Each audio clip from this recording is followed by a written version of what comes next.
The infamous calf strain. That's what is being diagnosed for Giannis Antetokounmpo. Obviously, Twitter went crazy when they see Giannis Antetokounmpo fall on the ground, non-contact injury, and he's grabbing his lower calf. Hey, man, I sprained my ankle pretty bad.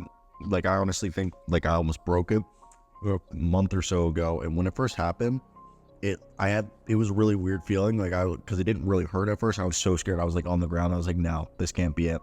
Because I thought I had popped my Achilles. Thankfully, I didn't. But I'm a Timberwolves fan. And after seeing what happened to Mr. Karl-Anthony Towns, and he had a calf strain. And what happened with the calf strain, allegedly with him, he was going to be ready for next year, and then he had a setback, and he had an almost complete tear of that calf strain.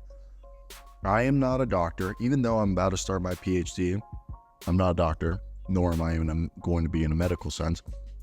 What I'm going to get at is, I know the hamstring, the calf, and the Achilles, obviously, this is, anybody who understands basic anatomy knows that they're all connected. And a hamstring strain can lead to your calf being strained. And your calf and Achilles are more significantly intertwined. So my thought, we knew he was dealing with a hamstring strain prior to this.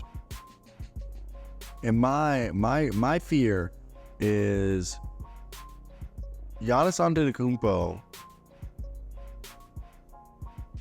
really could be a lot more, like, I don't know. Watching this back, it was, the end of the third quarter. The worst injuries happen when it's just non-contact, when they're just walking, okay? I think that's always. If someone's just walking, I think no good, no bueno. And any injury, I think, to Giannis at this point just compartmentalizes how bad this season has gone. And I think that's the worst part about this is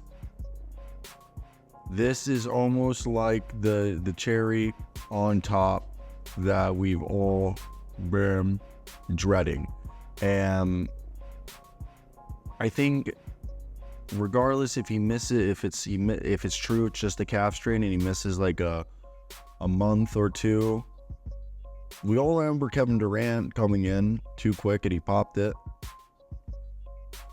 We all know that calf strains now have been, you gotta understand, this is no good if you're a Bucks fan and you're hoping to keep Dame. This probably pisses Dame off. Obviously, Dame cannot control his teammate getting injured. But I think the grass isn't always greener.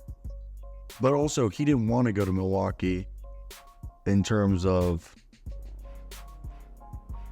that, like, that wasn't where he was trying to go. So I think that's something that does need to be brought into consideration. But for me, I think that's the biggest thing. I've written them off as championship, like, contenders. I don't know if that's there anymore. I think this seems they got Doc Rivers, maybe that ship had sailed, but that's also a conversation for another time. It's crazy though to think about.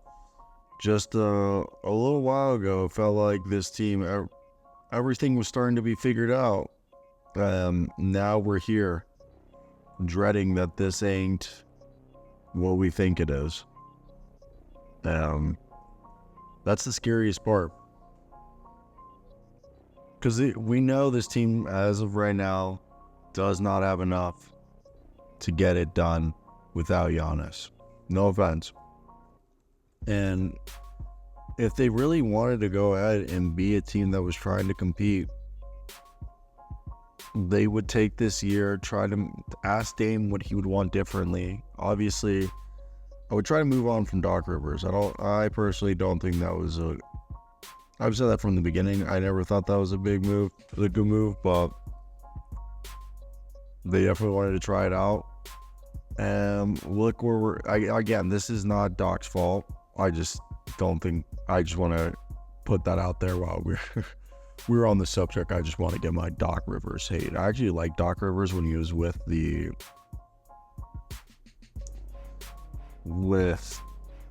team that he won a championship, the Boston, but now not as much. But that's my thoughts. I don't know what we take from this, as obviously this is just something they couldn't control. But I'm gonna eat asparagus right here. If you guys made it to the end of the video, I want to hear your guys' thoughts. At this point, what is your average calf strain? Okay, like realistically, your average calf strain, if we look at Google recovery time, I'm not getting even like 6 to 8 weeks. Bro, that's June almost. That's May. So his season's over. And I think you just gotta take it for what it's worth. At this point, look, you weren't even, you came back against Boston. I think that was awesome. But I don't think it's indicative of what you can do. I think you're going to get smoked in the playoffs potentially. Now, what's the best course of action here? If Giannis is out for the season, I don't know. This first year with Dame, it sucked. Why'd you fire Mike Budenholzer? If you were going to go after Dame, we all know why you fired Mike. Giannis wanted it. But yeah, I'm just here. I'm rather confused because you benched tonight. I mean, it did work. The roster isn't bad. I think the roster's got to change if you're going to keep Dame and Giannis together. Chris Middleton's gone. Bobby Portis, I love you. Oh, you're fantastic. But you need to capitalize on him. You need to get a new wing. You need a legit wing out there. And you need to go a bit younger. I think the team's a little bit older. I think it shows at times. This was a veteran team that was trying to be like the 2008 Boston Celtics, and they were closer to the 2012 Brooklyn Nets. That's my take. I'll wait your thoughts if you made it to the end, guys. That's it. Peace.